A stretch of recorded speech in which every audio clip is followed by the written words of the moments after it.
Dr. Richard Hatchett is the CEO of the Coalition for Epidemic Preparedness Innovations, also known as CEPI, and he joins me from London. Nice to see you, Mr. Hatchett. Hi, Rosemary, nice to see you. So G7 health ministers have pledged this week to work together more closely when it comes to these kinds of threats. How important is this international collaboration going forward? And are we going to be able to do it? Because there have been moments where we've collaborated and moments where we've fought for the same things during this pandemic. International collaboration to end the pandemic is going to be critically important. We have had challenges, and we have seen a number of high-income countries understandably focusing their initial efforts on protecting their own populations. What we've seen in the last several weeks, and I think heading into the G7, is strong momentum towards beginning to work together and working with less fortunate countries to address the threats in those regions and to work globally to address the pandemic. We saw the United States this week, probably not coincidentally, before heading to the G7, say that it was going to start making some of its excess vaccine available.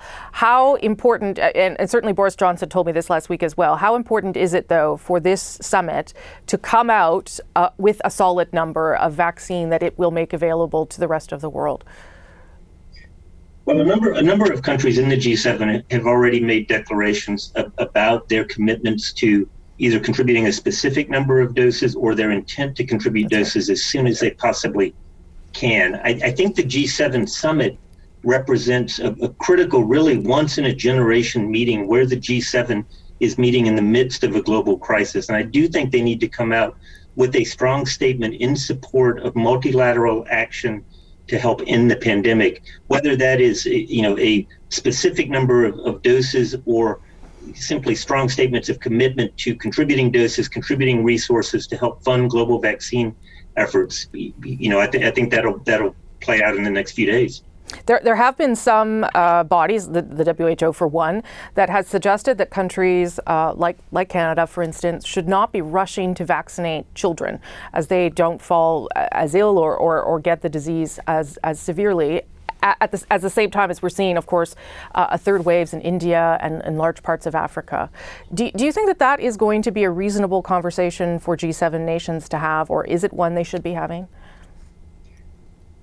I think there's a strong moral imperative to get vaccine globally to healthcare workers and to the most vulnerable populations. We know this disease strikes populations differentially and is much more lethal for older populations or populations that have severe medical conditions. And so we are asking all countries to share doses as quickly as they feasibly can to protect vulnerable populations, and particularly healthcare workers.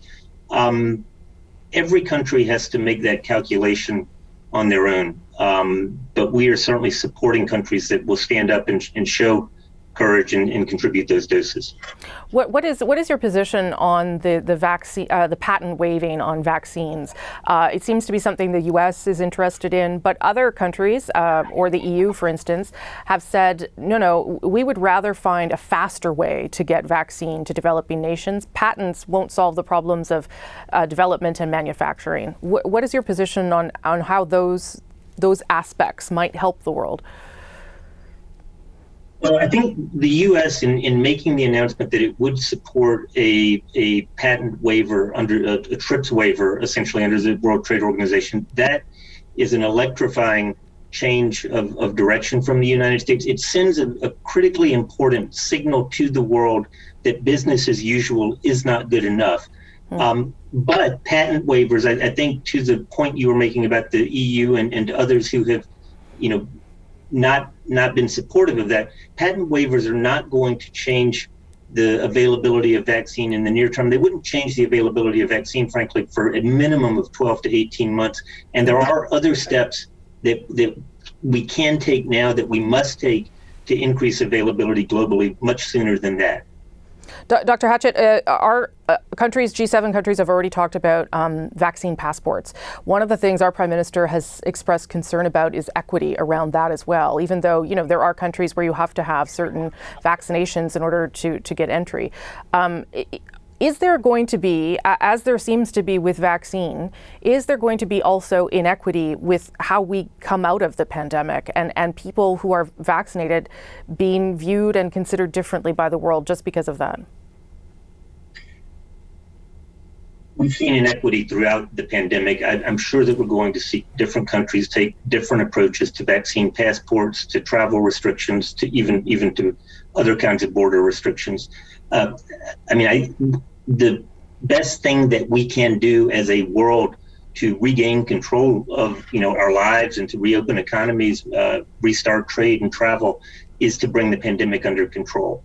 And the best way to do that, obviously, is to distribute vaccine globally and as quickly as we can, while still using other types of measures like therapeutics, like social distancing measures, where we need to achieve that control. And that's going to happen at a different pace in different countries, at different times over the next year. But I think if we move quickly and aggressively and concertedly through multilateral action, through COVAX, I think we have an opportunity to end the acute phase of the pandemic much more rapidly than we do if all countries act individually in their own self-interest. Just last question. What is, as we're coming out of the third wave here in Canada and we see vaccine really making a big difference in controlling the pandemic, what is your biggest concern right now in the world, the thing that still, haunts you at night as you're trying to get to sleep? Well, it's the emergence of the variants over the last 6 to 8 months. We have seen new variant viruses emerge in different locations around the world, in the UK, in South America, in Africa, and now in Asia, that show evidence that they can be transmitted more effectively. And some have shown evidence that they can evade the immune response and even partially evade the vaccines that we have. And we don't know how fast or how far this virus can evolve. And so the longer we allow the pandemic to go on essentially unchecked in many parts of the world, the more we face risks that a variant will emerge that will completely evade the vaccines that we have and set us all back at square one. And we don't want that to happen. So I think it is of the greatest urgency to try to bring the pandemic under control through a global effort to end the pandemic. And that can only be done through countries working together through multilateral action. Dr. Richard Hatchett in London. Good of you to make the time. I do appreciate it, sir. Thank you. Thank you.